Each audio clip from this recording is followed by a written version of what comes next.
I never thought I was going to see a Game Boy Advance ROM hack of a Pokemon game that serves as a sequel to Pokemon Ranger Shadows of Almia for DS, but here we are. This is Pokemon Scythe.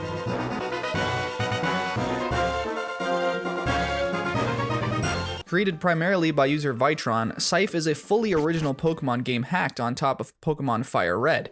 It originally dropped in November of 2019 and has since had a few updates here and there, with user Vytron even suggesting that it will eventually get remade. It's actually part of a larger ROM hack series of games dubbed as the Vytroverse. It takes place in an original region, the Colen region, which, like the organ? The Colen? Interesting name choice for sure. There's even parts of Hoenn to explore too in the post-game. Fun details there since the Colen region is supposed to be directly beside Hoenn. You might also notice the use of Generation 5 sprites in a GBA ROM hack, which is really cool. Really makes it stand out even more from the original Generation 3 Pokemon games. So what's going on in Pokemon Scythe exactly?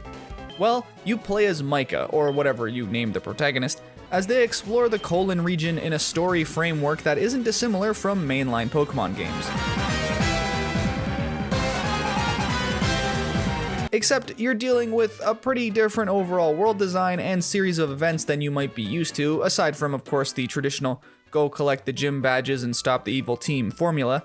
It starts off on a pretty dark note, actually, with Micah and his family being forced to move away from his hometown of Littleroot in Hoenn due to a massive explosion and leak of radiation. This is because the Shadow Crystal from Pokemon Ranger was moved to Hoenn from Almia, but didn't stay stored for very long before, well, kaboom. A decade after all this happens, the Shadow Crystal is now in Colen, and Micah has his first Pokemon and is off to explore the region and conquer the Pokemon League. The evil team to defeat, Team Void, is trying to use the Shadow Crystal and the connected power of Darkrai to control the world, and it's up to you and your mysterious glitchy rival Darlo to stop them.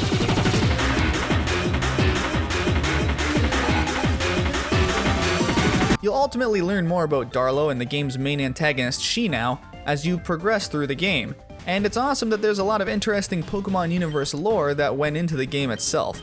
A lot of great attention to detail to enjoy for Pokemon fans. Really, the game's plot becomes much more about defeating Shinao and Team Void rather than becoming the Pokemon League champion. Many of the game's bigger moments are exclusively tied to Micah being the one to defeat Team Void. And of course, if you're wondering why Darlo is so glitchy, you'll find out about that too. And it doesn't disappoint. The characters are great, everyone gets development, and you're even introduced to the champion of the region early on, and work with her frequently. While it's ultimately a standard Pokemon campaign, there's still quite a bit to set it out from the herd. Not only are many sprites from Black and White, but the music is as well, and it sounds surprisingly awesome coming from DS to Game Boy Advance. Considering the Game Boy Advance doesn't exactly have the best sound chip, this is a pretty impressive feat.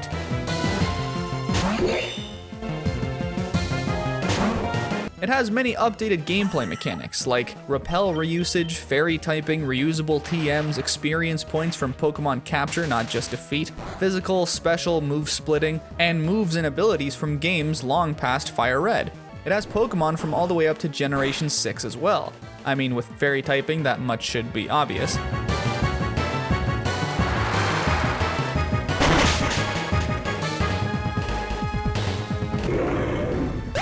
It really feels like a modern Pokemon title, with nicer UI for Pokemon summaries, bag pockets, and everything else. It even has a day and night system. The gyms in each town are actually very creatively made, with not just story sequences to complete before they can be accessed, but also just overall neat looks of them. They aren't just looking like similar gym buildings that you might be used to from this era of games. There also are some visual bugs that one will see regularly, but they don't interrupt the overall experience at all, so it doesn't really matter. My only issue is that there's many points where you have to go to this light island to progress the story, and that means navigating through dialogue boxes rather than actually moving your character through an overworld map. And it's hard to fly to certain places immediately. Even if you lose and are sent back to a Pokemon Center, it takes a while to get back to certain points due to how the world is segmented. Sure, there's a Pokemon Center there, but just because you lose doesn't mean you actually get teleported there. They'll just teleport you to a Pokemon Center on the main island of Colen, so just way more work cut out for you for what seems like no real reason. It just means that there is less variety in the overall world architecture and that the designed map isn't as navigable as I'd prefer it to be. But nonetheless, it does make things a little easier if you forget where to go next, as it's almost always going back to report to the champion on Light Island. My team throughout this playthrough was flexible, but I ended up finishing with a Galvantula, a Coffagrigus, a classic Pidgeot for flight, a very useful leech-seeding Cherim, a surfing and murdering Gyarados, and my starter, a Delphox.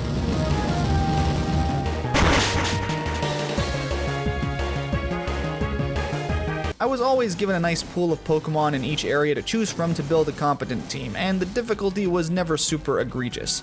There aren't any tedious or annoying puzzles either, and each uniquely designed gym challenge, enemy area, and dungeon is easy enough to overcome while still providing a healthy enough state of affairs. I had a really fun time playing through Scythe. It showed a lot of unique elements while still feeling like a core Pokemon game that's worth playing. What's not to love about Pokemon Scythe? Even though there are some bugs here and there, the overall experience was delightful and made for a worthwhile playthrough.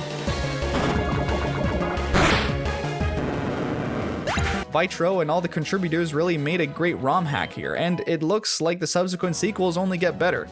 If Pokemon Scythe in any way looks like it might interest you, I recommend trying it out. It has great mechanics, great aesthetics, and surprisingly good story that incorporates lore from the Pokemon universe in an effective manner. Who doesn't love seeing black and white styled sprites and music in a Game Boy Advance game?